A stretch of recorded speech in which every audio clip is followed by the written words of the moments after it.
Hi, I'm Schmuff. United States state flags tend to suck. Today we're going to talk about the first 13 states and their flags. A few disclaimers before we get started. If you aren't okay with slight nudity or significant Confederate imagery, then please don't watch this video. If you're going to stick around, feel free to guess which states each of those disclaimers apply to. We should establish what makes a good flag. According to the North American Vexillological Association, there are 5 principles that make a good flag. Keep it simple. Use meaningful symbolism. Use 2 or 3 basic colors. No lettering or seals. And it should either be distinctive or be related. So avoid duplicating other flags unless you're using that similarity to show some sort of connection. Of course, these are just guidelines. They're not hard and fast rules, but in general, a good flag would meet these principles. Another term I should define is SOAB, which stands for seal on a blanket. So what is a seal on a blanket? Let's say your seal is the moon. It's round enough, it works. So you take the moon and you take a blanket, and that's the flag. That's it. Now some of you may be thinking, but Schmoof, what's so bad about that?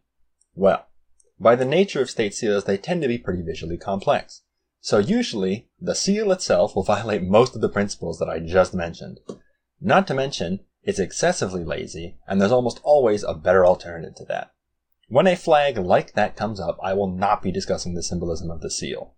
This is a flag video, not a state seal video. Maybe in the future I'll make a video about them, but for now they shouldn't be on the flag in the first place, so I'm not going to be discussing them. Sometimes instead of having a seal on a blanket, they use their coat of arms, but it's essentially the same thing. Most of the time, it's even worse. I mean, look at that. See how bad this looks? Oh, yeah. This is also our first flag. Thanks, Connecticut. So Connecticut's flag is just their coat of arms on a blue background. Their motto translates to, "He who transplanted sustains," apparently. Not sure what that's supposed to mean. And that's all there is to the Connecticut flag. See what I mean about when you've just got your coat of arms on a sheet? It doesn't really work very well as a flag. It's very complicated. It'll be very difficult to remember and draw. And also, all of the symbolism is just in the complex mess that is the coat of arms. Unfortunately, we're going to see quite a few of those going forward. Next up, Delaware. Yet another seal on a blanket. Of course, this one is also their coat of arms. Also on the flag is the date that the state was admitted to the Union, which, okay, but do you really need that on there? I think it would look significantly better if they just left it out. Apparently, the colors of the flag were based on the colors of George Washington's military uniform. When we get to New Jersey's flag, apparently the color of that was based off of that as well, which is odd enough as it is, but also the flag was not actually adopted until 1913, so that makes it make even less sense. The only really interesting thing about Delaware's flag that sets it apart from other seal on a blanket type flags is that it has that diamond in the background. But the colors don't look very good, and just in general, it's just another coat of arms on a blanket. Doesn't look too great. Next up is Georgia.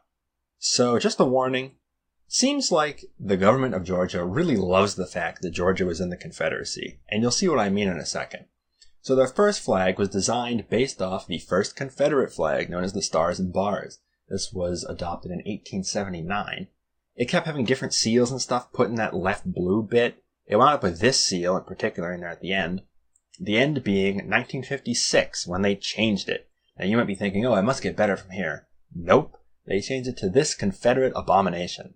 As you can see, the whole right side of the flag is just the Confederate battle flag. You know, the one that white supremacists like to use nowadays. They must have thought the previous one wasn't obvious enough. By 2001, people got pretty sick of the old racist flag, and I think rightfully so. So the governor at the time pushed through this abomination. You thought it was going to get better, didn't you? Well, guess what? It didn't. And nobody really liked this one either. And once again, I can't blame them. I mean, they just took all of the previous flags, including the Betsy Ross flag, for some reason, and the current US flag, for some reason, and just put them all on a banner at the bottom. Plus a seal, plus a bunch of words they didn't need. It just looks bad. In 2003, only 2 years later, they finally picked a new one. And here it is. So this one seems fine, right? It looks better. No. No, it's not better. This one is even closer to the first Confederate flag than their original flag was. So if you just take out that sort of archway bit that is from their seal in that circle of stars, you just get the stars and bars. It's just the first Confederate flag. I guess some things just never change. Next up is Maryland. This one is actually pretty cool. Now hear me out, I know that it looks like kind of a mess, but the symbolism of what's going on here is pretty interesting. So the flag is based on the heraldic banner of arms of the 2nd Baron Baltimore. Based on the name, you can probably guess this, but he was the guy who founded Maryland as a colony. During colonial days, only the Lord Baltimore bit, so the black and gold in the corner, was used as the flag. After the United States got independence, they used a seal on a blanket flag for a bit, which is kind of gross. Luckily, they did turn it around in the end. The next point of note is the Civil War starting. Surprisingly enough, there were quite a few people who sided with the Confederacy in Maryland.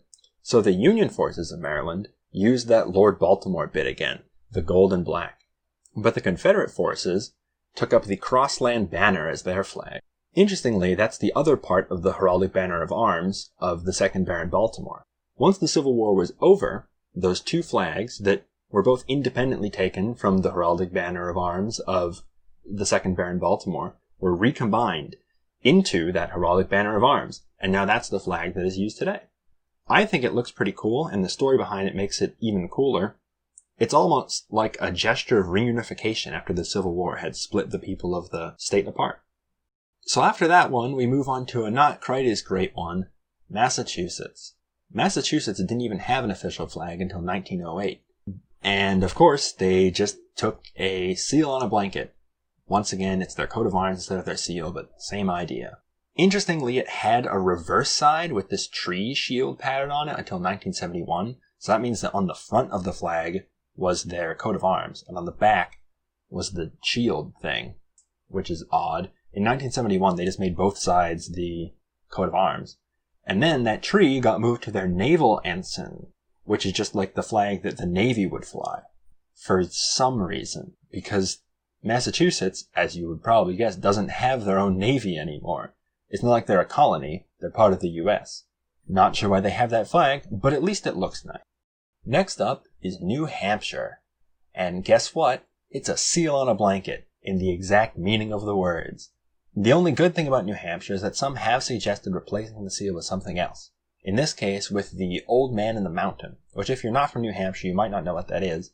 It's a rock formation that used to be on the side of a mountain that looked like an old man's face if you looked at it from the right angle. Unfortunately, it has collapsed since, and it was proposed that you could use the silhouette of that instead of the seal as sort of a commemoration of it now that it has collapsed.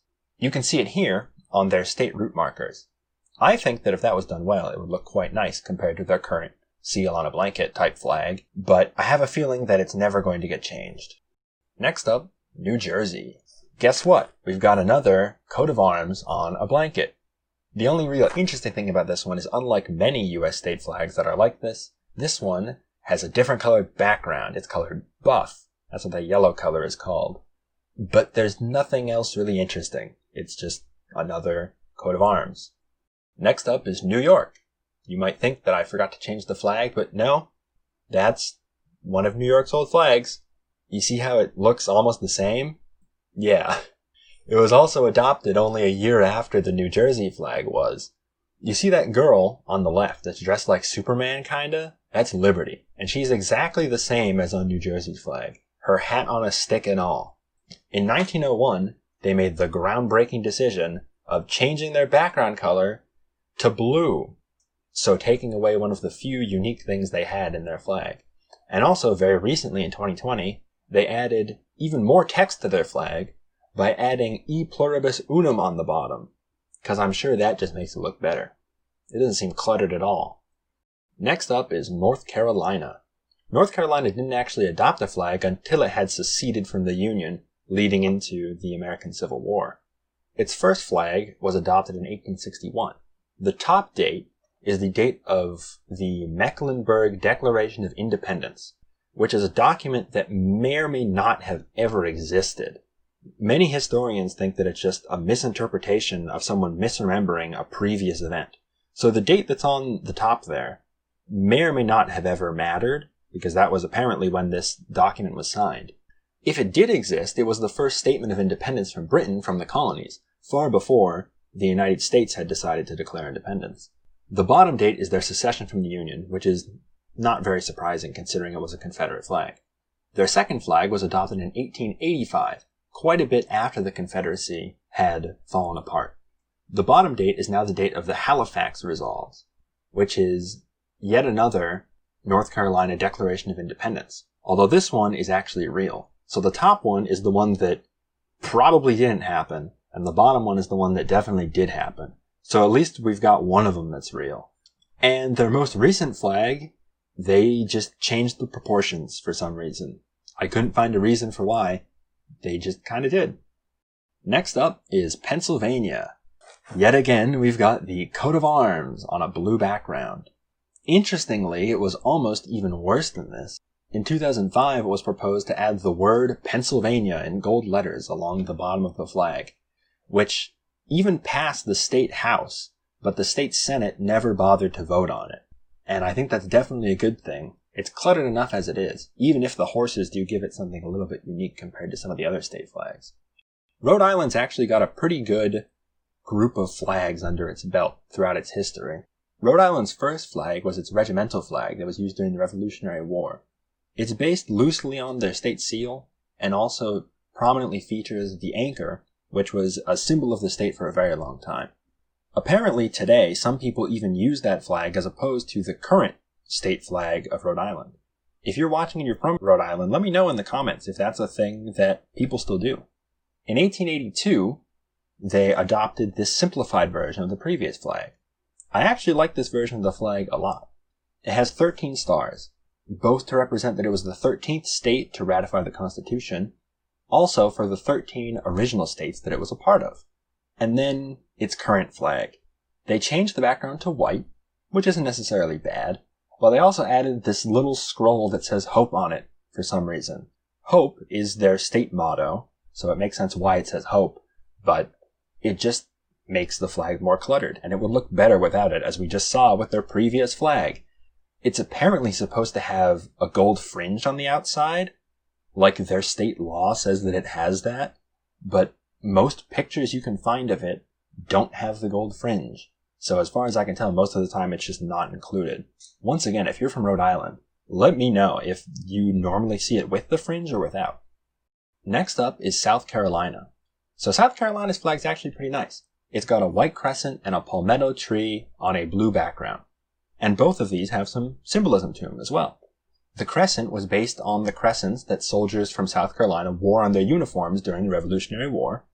And the palmetto tree has something to do with they apparently helped defend a fort during the Revolutionary War. Now, state law, interestingly, doesn't actually dictate anything about the flag except that it has a white crescent, a palmetto tree, and a blue background. It doesn't specify what blue, how should any of it look, how should it be laid out. So here's my interpretation of the South Carolina flag. Hopefully this is enough to convince you that they should probably be a bit more specific as to how things are supposed to be laid out. Next up is Virginia. Yet another seal on a blanket. This one, of course, is an actual seal, not a coat of arms. One of the few interesting things about this flag is that it is the only U.S. state flag that includes any amount of nudity. This is one of them that the disclaimer at the beginning was for. The phrase at the bottom, sic semper tyrannis, has been jokingly translated as far back as the Civil War as "get your foot off my neck." I think that's kind of funny. Unfortunately, of the first 13 colonies, that's the last state. We're out of them. We sort of ended on a not so great note. I'm planning on making some more videos like this and going through the rest of the states.